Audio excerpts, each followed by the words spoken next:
ರವಿ ತನ್ನ ಹಳ್ಳಿನಲ್ಲಿ ತಂದೆ ತಾಯಿ ಜೊತೆಯಲ್ಲಿ ಸುಖವಾಗಿರ್ತಾನೆ. ಆದರೆ ತಂದೆಗೆ ಯಾವುದೋ ಒಂದು ಕೆಟ್ಟ ಕಾಯಿಲೆ ಬಂದು ಹಾಸ್ಪಿಟಲ್ಲು, ಮೆಡಿಸನ್ನು, ಇಂಜೆಕ್ಷನ್ನು ಅಂತ ತುಂಬಾ ಹಣ ಖರ್ಚಾಗುತ್ತೆ. ಮಧ್ಯಮ ವರ್ಗದವರಾಗಿರೋ ಅವ್ರಿಗೆ ಹಣದ ಕೊರತೆ ಕೂಡ ಆಗಿ ಸಾಲ ಕೂಡ ಮಾಡ್ತಾರೆ. ತನ್ನ ತಂದೆನ ಹೇಗಾದರೂ ಉಳಿಸ್ಕೋಬೇಕು ಅಂತ ತುಂಬಾ ಹಣ ಖರ್ಚು ಮಾಡ್ತಾನೆ. ಎಲ್ಲರೂ ಹೀಗೆ ತಾನೇ, ಅದೆಷ್ಟೇ ಖರ್ಚಾದರೂ ಪರವಾಗಿಲ್ಲ, ನಮ್ಮವರು ನಮ್ಮ ಕಣ್ಣೆದುರಿಗೆ ಇರಬೇಕು ಅಂತಾನೆ ಆಸೆ ಪಡೋದು. ಆದರೆ ರವಿ ತಂದೆನ ಅವನಿಗೆ ಉಳಿಸ್ಕೊಳ್ಳೋದಕ್ಕೆ ಆಗೋದೇ ಇಲ್ಲ. ನೋಡಮ್ಮ ಜಾನಕಿ, ಗಂಡಂಗೆ ಹುಷಾರಿಲ್ಲ ಅಂತ ಹೇಳಿ ಲಕ್ಷ ಲಕ್ಷ ಊರಲ್ಲೆಲ್ಲ ಸಾಲ ಮಾಡ್ಕೊಂಡಿದ್ರ. ಏನೋ ಗೊತ್ತಿರೋರು ಕಷ್ಟದಲ್ಲಿದ್ದಾರೆ ಅನ್ನೋ ಕಾರಣಕ್ಕೆ ಹಣ ಕೊಟ್ಟಿರೋದು. ಗಂಡ ತೀರೋಗಿ 3 ತಿಂಗಳಾಯಿತು, ಸಾಲನೂ ವಾಪಸ್ ಕೊಟ್ಟಿಲ್ಲ, ಬಡ್ಡಿನೂ ಕೊಟ್ಟಿಲ್ಲ. ನಿಮ್ಗೆ ಹೇಗೆ ಕಷ್ಟ ಇತ್ತೋ ಹಾಗೆ ನಮಗೂ ಕಷ್ಟ ಇರುತ್ತೆ. ನನ್ನ ಮಗಳು ಮದುವೆ ಮಾಡಬೇಕು, ಸಾಲ ಕೊಟ್ಟಿರೋ ಹಣ ಯಾವಾಗ ವಾಪಸ್ ಕೊಡ್ತೀರಾ ಹೇಳಿ? ಅದು ಸಾವುಕಾರೆ, ಇನ್ನೊಂದು ಸ್ವಲ್ಪ ದಿನ ಟೈಮ್ ಕೊಡಿ, ಹೇಗಾದರೂ ಮಾಡಿ ನಿಮ್ಮ ಸಾಲನ ಬಡ್ಡಿ ಸಮೇತ ತೀರಿಸ್ಬಿಡ್ತೀವಿ. ಅಲ್ಲಮ್ಮ, ನಿನಗೆ ಸ್ವಲ್ಪ ದಿನ ಟೈಮ್ ಕೊಟ್ಟರೆ ನನ್ನ ಮಗಳು ಮದುವೆ ಯಾವಾಗಮ್ಮ ಮಾಡೋದು? ಹೀಗೆ ಸುಮ್ಮನೆ ಇರಲ್ಲ ನಾನು. ಹೋಗಲಿ, ಈ ಮನೆನಾದರೂ ನನ್ನ ಹೆಸ್ರಿಗೆ ಬರೆದು ಕೊಡಿ. ಅರೆ ರೇ, ಇದೇನಪ್ಪ ಯಜಮಾನ ನೀನು? ಈ ಮನೆ ಪತ್ರನೆಲ್ಲ ಆಲ್ರೆಡಿ ಇವರು ಅಡು ಇಟ್ಟು ನನ್ನ ಹತ್ರ ಲಕ್ಷಗಟ್ಟಲೆ ಸಾಲ ತಗೊಂಡಿದ್ದಾರೆ. ಹೀಗಿರುವಾಗ ಈ ಮನೆ ಪತ್ರ ಎಲ್ಲ ನಿನ್ನ ಹೆಸ್ರಿಗೆ ಹೇಗೆ ತಾನೇ ಮಾಡ್ತಾರೆ ಹೇಳು? ಅಂದರೆ ಇವಾಗ ನಿಮ್ಮದು ಅಂತ ಏನಿಲ್ಲ. ಹೀಗಿರುವಾಗ ನಮ್ಮ ಸಾಲನಾದರೂ ಹೇಗೆ ತೀರಿಸ್ತೀರಾ ನೀವು? ನೋಡಿ, ಅದೇನು ಮಾಡ್ತಿರೋ ಗೊತ್ತಿಲ್ಲ. ನನ್ನ ಮಗಳು ಮದುವೆ ಮಾಡಬೇಕು. ನಾನು ಕೊಟ್ಟಿರೋ ಸಾಲನ ಅದು ಎಷ್ಟು ಬೇಗ ವಾಪಸ್ ಕೊಡ್ತೀರೋ ನಿಮಗೆ ಒಳ್ಳೆಯದು. ಕೊಟ್ಟಿಲ್ಲ ಅಂದರೆ ಈ ಮನೆನ ಹರಾಜಿಗೆ ಹಾಕ್ಬಿಟ್ಟು ಬರೋ ದುಡ್ಡಿನಲ್ಲಿ ನಾವಿಬ್ಬರು ಸಮ ಪಾಲು ಮಾಡ್ಕೊಂಡ್ಬಿಡ್ತೀವಿ. ಅಯ್ಯಯ್ಯೋ, ಹೀಗೆಲ್ಲ ಮಾಡಬೇಡಿ ಸರ್. ನಿಮ್ಮ ಸಾಲನ ನಾನೇ ತೀರಿಸ್ತೀನಿ. ನನಗೆ ಸ್ವಲ್ಪ ದಿನ ಟೈಮ್ ಕೊಡಿ. ನಿಮಗೆ ಅಸಲು ಬಡ್ಡಿ ಸಮೇತ ಎಲ್ಲನೂ ತೀರಿಸ್ಬಿಡ್ತೀನಿ, ಪ್ಲೀಸ್ ಸರ್. ನೋಡಿ, ನೀವೇನು ಮಾಡ್ತೀರೋ ನನಗಂತೂ ಗೊತ್ತಿಲ್ಲ. ಇನ್ನು 6 ತಿಂಗಳು ಟೈಮ್ ಕೊಡ್ತೀನಿ. ಸಾಲ ಬಡ್ಡಿ ಸಮೇತ ನನಗೆ ವಾಪಸ್ ಕೊಟ್ಬಿಡ್ಬೇಕು. ಇಲ್ಲ ಅಂದರೆ ಪರಿಣಾಮ ಚೆನ್ನಾಗಿರಲ್ಲ. ಏನೋ ಕಷ್ಟದಲ್ಲಿದ್ದೀರಾ ಅಂತ ಹಣ ಕೊಟ್ಟರೆ ಇವಾಗ ನಿಮ್ಮ ಹತ್ರನೇ ನಾವು ಬೇಡಬೇಕು ಬಂದು. ಛೇ ಮಗನೇ, ಅಷ್ಟೊಂದು ಸಾಲ ಇದೆಯಲ್ಲೋ, ಹೇಗೋ ತೀರಿಸ್ತೀಯ ನೀನು? ಲಕ್ಷ ಲಕ್ಷ ಸಾಲ ಮಾಡಿದ್ರು ನಿಮ್ಮ ತಂದೆನ ಉಳಿಸ್ಕೊಳಕ್ಕಾಗಿಲ್ವಲ್ಲೋ? ಅದೇನು ಕರ್ಮನೋ ನಮ್ಮದು. ಅಮ್ಮ, ನೀನೇನು ಚಿಂತೆ ಮಾಡಬೇಡ. ನಾನು ಬೆಂಗಳೂರಿಗೆ ಹೋಗ್ತೀನಿ. ಅಲ್ಲೇನಾದರೂ ಕೆಲಸ ಮಾಡಿ ಇರೋ ಸಾಲನೆಲ್ಲ ತೀರಿಸ್ತೀನಿ. ಅಪ್ಪ ಕಟ್ಸಿರೋ ಈ ಮನೆನ ನಾವು ಯಾವತ್ತೂ ಕಳ್ಕೊಳ್ಳೋದು ಬೇಡ. ನಾನು ಅದಕ್ಕೆ ಅವಕಾಶ ಮಾಡಿಕೊಡೋದು ಇಲ್ಲ. ನಮಗೆ ಏನೋ ತೊಂದರೆ ಇದೆ ಅಂತ ಹೇಳಿ ಸಾಲ ತಗೊಂಡ್ಮೇಲೆ ಅದನ್ನು ವಾಪಸ್ ಕೊಡಲೇಬೇಕು. ಯಾಕೆ ಅಂದರೆ ಪಾಪ ಸಾಲ ಕೊಟ್ಟೋರು ಕೂಡ ಆ ಹಣನ ಕಷ್ಟಪಟ್ಟೆ ದುಡ್ದಿರ್ತಾರೆ. ಹಾಗಾಗಿ ರವಿಗೆ ಹಣ ಕೊಟ್ಟಿರೋರು, ಸಾಲ ಕೊಟ್ಟಿರೋರು ಎಲ್ಲರೂ ವಾಪಸ್ ಕೇಳ್ತಾ ಇರ್ತಾರೆ. ಹಾಗಾಗಿ ಹೇಗಾದರೂ ಮಾಡಿ ಇರೋ ಸಾಲನೆಲ್ಲ ತೀರಿಸ್ಬೇಕು ಅಂತ ರವಿ ಬೆಂಗಳೂರಿಗೆ ಹೋಗಿ ದುಡಿಬೇಕು ಅಂತ ನಿರ್ಧಾರ ಮಾಡ್ತಾನೆ. ಮಗನೇ, ಬೆಂಗಳೂರಲ್ಲಿ ನಿನ್ನ ಫ್ರೆಂಡ್ಸ್ ಎಲ್ಲರೂ ಸಿಕ್ಕರೇನೋ? ಹುಷಾರಾಗಿರು ಆಯಿತಾ? ನಿನಗೆ ಮೊದಲೇ ಹೊಸ ಊರು, ಅಲ್ಲಿ ಏನೂ ಗೊತ್ತಿರಲ್ಲ. ಒಬ್ಬನೇ ಎಲ್ಲಿಗೂ ಹೋಗಬೇಡ ಮಗನೇ, ಹುಷಾರಾಗಿರು. ಎಲ್ಲಿಗಾದ್ರೂ ಹೋಗೋದಾದರೆ ಫ್ರೆಂಡ್ಸ್ ಜೊತೆಗೆ ಹೋಗು ಆಯಿತಾ ನೀನು? ಹಾಂ ಸರಿಯಮ್ಮ, ನೀನೇನು ಚಿಂತೆ ಮಾಡಬೇಡ ನನ್ನ ಬಗ್ಗೆ. ನೀನು ಹುಷಾರಾಗಿರು ಆಯಿತಾ? ರವಿ ಬೆಂಗಳೂರಿಗೆ ಹೋಗಿ ಇರೋದಕ್ಕೆ ಒಂದು ಸ್ಥಳ ಅಂತ ಫ್ರೆಂಡ್ ಜೊತೆಗೆ ಅವನ ರೂಮೇ ಸಿಗತ್ತೆ. ಆದರೆ ಎಷ್ಟೇ ಹುಡುಕಿದ್ರೂ ಅವನಿಗೆ ಅವನು ಓದಿಗೆ ತಕ್ಕನಾಗಿ ಕೆಲಸ ಸಿಗೋದೇ ಇಲ್ಲ. ಬೆಂಗಳೂರಲ್ಲಿ ಅದು ಎಷ್ಟೋ ಲಕ್ಷ ಜನ ಜೀವನ ರೂಪಿಸ್ಕೊಂಡಿದ್ದಾರೆ. ಆದರೆ ಆ ಲಕ್ಷ ಜನದಲ್ಲಿ ಹಲವಾರು ಜನ ಬೆಂಗಳೂರಿಗೆ ಬಂದ ಕೂಡಲೇ ಜೀವನ ರೂಪಿಸ್ಕೊಳ್ಳೋಕ್ಕಾಗಿರಲ್ಲ.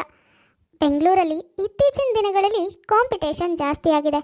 ಯಾವುದೇ ಕೆಲಸ ಇದ್ದರೂ ಅದರಲ್ಲಿರೋ ಕೆಲವೇ ಪೋಸ್ಟ್ಗಳಿಗೆ ಹಲವಾರು ಜನ ಇಂಟರ್ವ್ಯೂಗೆ ಬರ್ತಾರೆ. ಹಾಗಾಗಿನೇ ಪ್ರತಿ ಕ್ಷೇತ್ರಗಳಲ್ಲಿಯೂ ಕಾಂಪಿಟೇಷನ್ ಹೆಚ್ಚಾಗಿರುತ್ತೆ. ರವಿಗೆ ಇನ್ನೂ ಕೆಲಸ ಸಿಕ್ಕಿರಲ್ಲ, ಆದರೆ ಸಾಲಗಾರರ ಕಾಟ ಮಾತ್ರ ಹೆಚ್ಚಾಗ್ತಾನೆ ಇರುತ್ತೆ. ಹಾಗಾಗಿನೇ ಅಂತೂ ಇಂತೂ ಯಾವುದೋ ಒಂದು 15,000 ಸಂಬಳ ಕೊಡೋ ಕೆಲಸಕ್ಕೆ ಸೇರ್ಕೋತಾನೆ. ಲೋ ಮಚ್ಚ, ಇವತ್ತು ಹೋಟೆಲ್ನಲ್ಲಿ ನಾನ್ ವೆಜ್ ಊಟಕ್ಕೆ ಹೋಗಬೇಕು ಅಂದ್ಕೊಂಡಿದ್ವಿ. ಬರ್ತೀಯೇನೋ ನೀನು? ಛೇ, ನಾನಿವಾಗ ಇವ್ರ ಜೊತೆಗೆ ಊಟಕ್ಕೆ ಹೋದರೆ ಆಮೇಲೆ ಇರೋ ಸಂಬಳದಲ್ಲೂ ಖರ್ಚಾಗುತ್ತೆ. ಮನೆಗೆ ಕಳಿಸೋದಕ್ಕೆ ಹಣನೇ ಕಡಿಮೆ ಆಗಿಬಿಡುತ್ತೆ. ಮೊದಲೇ ಸಾಲಗಾರರು ತಲೆ ತಿಂತಾ ಇದ್ದಾರೆ. ಹೌದು, ನನಗೆ ಮೊದಲು ಸಾಲ ತೀರಿಸೋದೇ ಮುಖ್ಯ. ಲೋ, ಏನೋ ಯೋಚನೆ ಮಾಡ್ತಿದ್ಯಾ? ಇವಾಗೇನೋ ನಮ್ಮ ಜೊತೆ ಬರ್ತೀಯೋ ಇಲ್ವೋ ನೀನು? ಅಯ್ಯೋ, ನನ್ನ ಹತ್ರ ಹಣ ಇಲ್ಲ ಅಂತ ಹೇಳಿದ್ರೆ ಸುಮ್ಮನೆ ಏನಾದರೂ ಹೇಳ್ತಾರೆ. ಅದ್ರ ಬದಲು ಬೇರೆ ಏನಾದರೂ ಹೇಳಿ ಮ್ಯಾನೇಜ್ ಮಾಡ್ತೀನಿ. ಅದು ಇಲ್ಲ ಮಗ, ನನಗೆ ಯಾಕೋ ಹೊಟ್ಟೆ ಕಡೆ ಸರಿ ಇಲ್ಲ ಕಣೋ. ಇವತ್ತು ಮಜ್ಜಿಗೆ ಹಾಕ್ಕೊಂಡೇ ಊಟ ಮಾಡ್ತೀನಿ. ಇನ್ನೊಂದು ದಿನ ಬರ್ತೀನಿ, ನೀವು ಇವತ್ತು ಹೋಗಿ ಊಟ ಮಾಡ್ಕೊಂಡು ಬನ್ನಿ.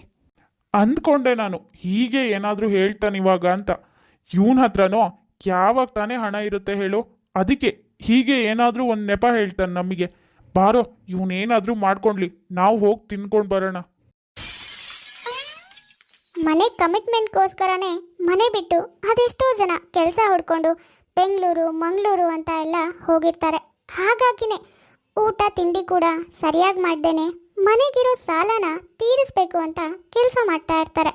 ಹೀಗೆ ರವಿ ಕೂಡ ಅವನಿಗಿಷ್ಟ ಬಂದಾಗೆ ತಿಂದು ಉಂಡು ಮಾಡಿದ್ರೆ ಮನೇಲಿರೋ ಸಾಲ ತೀರಿಸೋದಕ್ಕೆ ಆಗಲ್ಲ ಅಂತ ತುಂಬಾನೇ ಸಿಂಪಲ್ ಆಗಿ ಬದುಕ್ತಾ ಇರ್ತಾನೆ. ಹೀಗೆ ಕೆಲವು ದಿನ ಕಳೆಯುತ್ತೆ. ಹಾಯ್ ರವಿ, ನಾನು ನಿನ್ನ ಹತ್ರ ತುಂಬ ದಿನದಿಂದ ಒಂದು ವಿಷಯ ಹೇಳಬೇಕು ಅಂದ್ಕೊಂಡಿದ್ದೆ. ಅದು ಏನಂದರೆ, ಹಾಂ ಪ್ರೀತಿ, ಹೇಳು, ಏನು ವಿಷಯ ಅಂತ? ಅದು ಏನು ಅಂದರೆ, ನಾನಿನ್ನ ತುಂಬ ಪ್ರೀತಿ ಮಾಡ್ತಾ ಇದ್ದೀನಿ. ತುಂಬ ದಿನದಿಂದ ಹೇಳಬೇಕು ಅಂದ್ಕೊಂಡಿದ್ದೆ. ನೀನೇನು ಅಂದ್ಕೊಳ್ತೀಯೋ ಅಂತ ಹೇಳಿರಲಿಲ್ಲ. Ravi, will you marry me?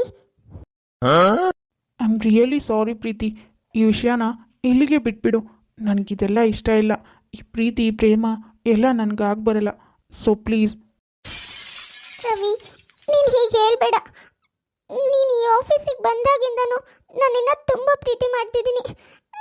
ಕೆಲವು ಹುಡುಗಿರ ಥರ ನಿನ್ನ ಬಿಟ್ಟು ನಿನಗೆ ಮೋಸ ಮಾಡೋ ಯೋಚನೆ ಯಾವತ್ತೂ ಮಾಡಿಲ್ಲ. ಪ್ಲೀಸ್ ನನ್ನ ಪ್ರೀತಿನ ಒಪ್ಕೋ. ನೋಡು, ನನಗಿಷ್ಟ ಇಲ್ಲ ಅಂತ ಹೇಳ್ತಾ ಇದ್ದೀನಿ ತಾನೇ. ಪ್ಲೀಸ್ ಈ ವಿಷಯನ ಇಲ್ಲಿಗೆ ಬಿಟ್ಬಿಡು. ಪ್ರೀತಿ, ದಯವಿಟ್ಟು ನೀನು ಇಲ್ಲಿಂದ ಹೊರಟೋಗು. ಲೋ, ಇದೇನೋ ಮಗ, ಅವಳು ಕಂಡ್ರೆ ನಿನಗೆ ತುಂಬ ಇಷ್ಟ ಅಂತ ಹೇಳ್ತಾ ಇದ್ದೆ. ಆದರೆ ಇವಾಗ ಅವಳಾಗೆ ಬಂದು ಪ್ರಪೋಸ್ ಮಾಡಿದ್ರೂ ಇಷ್ಟ ಇಲ್ಲ ಅಂತ ಹೇಳ್ತಿದ್ಯಲ್ಲೋ, ರಿಜೆಕ್ಟ್ ಮಾಡಿದ್ಯಲ್ಲೋ. ಪಾಪ ಕಣೋ ಅವಳು. ಯಾಕೋ ಹೀಗೆ ಮಾಡಿದೆ ನೀನು? ನಿಜ ಕಣೋ, ಅವಳಂದರೆ ನನಗೆ ತುಂಬ ಅಂದರೆ ತುಂಬಾ ಇಷ್ಟ. ಆದರೆ ಅವಳು ನನ್ನ ಮದುವೆ ಆದರೆ ನನ್ನ ಜೊತೆ ಅವಳು ಖುಷಿಯಾಗಿರಲ್ವೋ? ನನ್ನ ಲೈಫ್ನಲ್ಲಿ ತುಂಬ ಅಂದರೆ ತುಂಬಾ ಪ್ರಾಬ್ಲಮ್ಸ್ ಇದೆ. ಹಾಗಿರುವಾಗ ಅದು ಗೊತ್ತಿದ್ದು ನಾನು ಪ್ರೀತಿ ಮಾಡೋ ಹುಡುಗಿಗೆ ಕಷ್ಟ ಕೊಡೋದಕ್ಕೆ ನನಗಿಷ್ಟ ಇಲ್ಲ.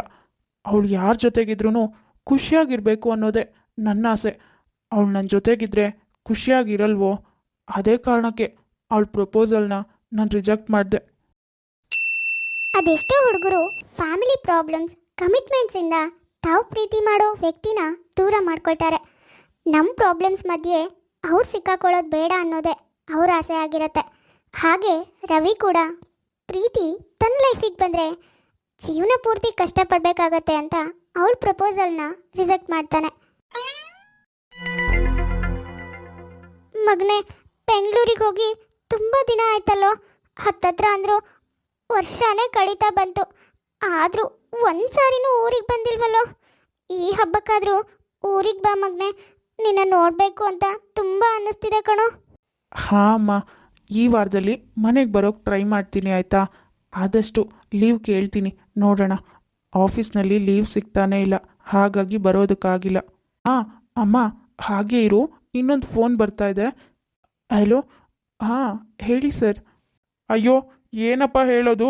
ಸಾಲ ತೀರಿಸ್ತೀನಿ ಅಂತ ಹೇಳಿದೆ ನೀನು, ಆದರೆ ಇನ್ನೂ ಬಾಕಿ ಇದೆ. ಎಲ್ಲ ಯಾವಾಗ ತೀರಿಸ್ತೀಯಾ? ಇನ್ನೂ ಎಷ್ಟು ದಿನ ಬೇಕಪ್ಪ ನಿನಗೆ? ಅದು ಸಾರಿ ಸರ್, ಇನ್ನೊಂದು ಸ್ವಲ್ಪ ದಿನ ಟೈಮ್ ಕೊಡಿ. ನಾನು ನಿಮ್ಮ ಸಾಲ ಎಲ್ಲ ಬಡ್ಡಿ ಸಮೇತ ತೀರಿಸ್ತೀನಿ. ಛೇ, ಅಮ್ಮ ನೋಡಿದ್ರೆ ಮನೆಗೆ ಬಾ ಅಂತಿದ್ದಾಳೆ. ಆಫೀಸ್ನಲ್ಲಿ ರಜೆ ಹಾಕಿದ್ರೆ ಸ್ಯಾಲ್ರಿ ಬೇರೆ ಕಟ್ ಮಾಡ್ತಾರೆ. ಸಾಲದವ್ರು ನೋಡಿದ್ರೆ ಪದೇ ಪದೇ ಫೋನ್ ಮಾಡ್ತಿದ್ದಾರೆ. ಏನು ಮಾಡೋದು? ಇವಾಗ ಇವಳಿಗೆ ಅದನ್ನು ಹೇಳಿದ್ರು ಮತ್ತೆ ಬೇಜಾರು ಮಾಡ್ಕೋತಾಳೆ. ಬೇಡ ಬೇಡ ಹೇಳೋದು. ಮಗನೇ, ಯಾರೋ ಫೋನ್ ಮಾಡಿದ್ದು? ಹಾಂ, ಅದೇನಿಲ್ಲ ಅಮ್ಮ, ಆಫೀಸಲ್ಲಿ ತುಂಬ ಕೆಲಸ ಇದೆಯಂತೆ. ಹಾಗಾಗಿ ಈ ತಿಂಗಳು ಯಾರೂ ರಜೆ ಹಾಕಬೇಡಿ ಅಂತ ಕಾಲ್ ಮಾಡಿ ಹೇಳಿದ್ರು. ಅಂದರೆ ನೀನು ಈ ಸಾರಿನೂ ಕೂಡ ಬರಲ್ವಾ ಮನೆಗೆ? ನನಗೆ ನಿನ್ನ ನೋಡಬೇಕು ಅನ್ನಿಸ್ತಿದ್ಯೋ ಮಗನೇ. ಅಮ್ಮ, ಇನ್ನೊಂದು ಸ್ವಲ್ಪ ದಿನ ಊರ ಕಡೆನೇ ಬಂದುಬಿಡ್ತೀನಿ ಆಯಿತಾ? ನೀನೇನು ಬೇಜಾರು ಮಾಡ್ಕೋಬೇಡ. ನಿನ್ನ ಆರೋಗ್ಯ ಹುಷಾರಾಗಿ ನೋಡ್ಕೋ.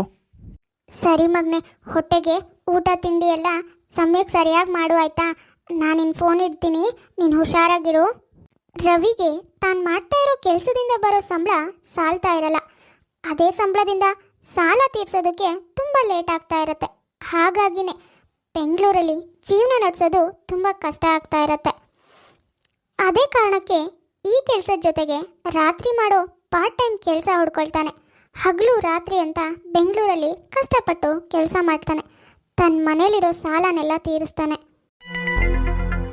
ತನ್ನ ಮನೆ ಮೇಲಿರೋ ಸಾಲ ಎಲ್ಲ ತೀರಿಸಿ ವಾಪಸ್ ಊರಿಗೆ ಹೋಗಿ ತನ್ನ ತಾಯಿ ಜೊತೆನೆ ಕೃಷಿ ಮಾಡಿ ಜೀವನ ಮಾಡ್ತಾನೆ. ಹೀಗೆ ಇನ್ನೂ ಕೂಡ ಅದೆಷ್ಟೋ ಜನ ಫ್ಯಾಮಿಲಿಗೋಸ್ಕರ ಇಷ್ಟನೇ ಇಲ್ಲದೆ ಇರೋ ಕೆಲಸ ಮಾಡ್ತಾ ಇಷ್ಟನೇ ಇಲ್ಲದೆ ಇರೋ ಊರಲ್ಲಿ ಬದುಕ್ತಾ ಇದ್ದಾರೆ. ಇವತ್ತಿನ ಈ ವಿಡಿಯೋ ಯಾರ್ಯಾರು ನೋಡ್ತಾ ಇದ್ದಾರೋ ಎಲ್ಲರೂ ನಿಮ್ಮ ಊರು ಯಾವುದು ಅನ್ನೋದನ್ನ ಕಮೆಂಟ್ ಬಾಕ್ಸಲ್ಲಿ ಕಮೆಂಟ್ ಮಾಡಿ. ಈ ನಮ್ಮ ವಿಡಿಯೋ ಎಷ್ಟು ಊರಿಗೆ ತಲುಪಿದೆ ಅಂತ ತಿಳ್ಕೊಳ್ಳೋ ಕುತೂಹಲ. ಅಂಕಿತಾ ಅನ್ನೋರು ಕಮೆಂಟ್ ಮಾಡಿದರು ಅವ್ರ ಮಗನ ಬರ್ತ್ಡೇ ವಿಶ್ ಮಾಡಿ ಅಂತ. Hi Hitesh, wish you happy birthday. ಹಾಗೆ ಐಶ್ವರ್ಯ ಅನ್ನೋರು ಕಮೆಂಟ್ ಮಾಡಿದರು ಹಾಯ್ ಹೇಳಿ ಅಂತ. ಹಾಯ್ ಐಶ್ವರ್ಯ, ಹೇಗಿದ್ದೀರಾ? ಮೇಘನಾ ಅನ್ನೋರು ಕಮೆಂಟ್ ಮಾಡಿದರು ಇವತ್ತು ಅವ್ರ ಫಿಯಾನ್ಸೆ ಬರ್ತ್ಡೇ ವಿಶ್ ಮಾಡಿ ಅಂತ. Hi Roshan, wish you happy birthday. ನೋಡಿದ್ರಲ್ಲ ವೀಕ್ಷಕರೇ, ಇವತ್ತಿನ ನಮ್ಮ ವಿಡಿಯೋ ಸ್ವಲ್ಪನಾದರೂ ಇಷ್ಟ ಆಗಿದ್ರೆ ಪ್ಲೀಸ್ ನಮ್ಮ ಚಾನಲ್ನ ಸಬ್ಸ್ಕ್ರೈಬ್ ಮಾಡ್ಕೊಳ್ಳಿ, ಲೈಕ್ ಮಾಡಿ, ಶೇರ್ ಮಾಡಿ, ಹಾಗೆ ಕಮೆಂಟ್ ಮಾಡಿ. ತುಂಬ ಜನ ಹಾಗೆ ವಿಡಿಯೋಸ್ ನೋಡ್ತಾ ಇದ್ದಾರೆ. ಯಾರ್ಯಾರು ಹಾಗೆ ವಿಡಿಯೋಸ್ ನೋಡ್ತಾ ಇದ್ರೆ ದಯವಿಟ್ಟು ಸಬ್ಸ್ಕ್ರೈಬ್ ಮಾಡ್ಕೊಳ್ಳಿ. ಸರಿ ವೀಕ್ಷಕರೇ, ನಾನಿನ್ನ ಹೊರಡ್ತೀನಿ. ನೆಕ್ಸ್ಟ್ ವಿಡಿಯೋದಲ್ಲಿ ಮತ್ತೆ ಸಿಗೋಣ.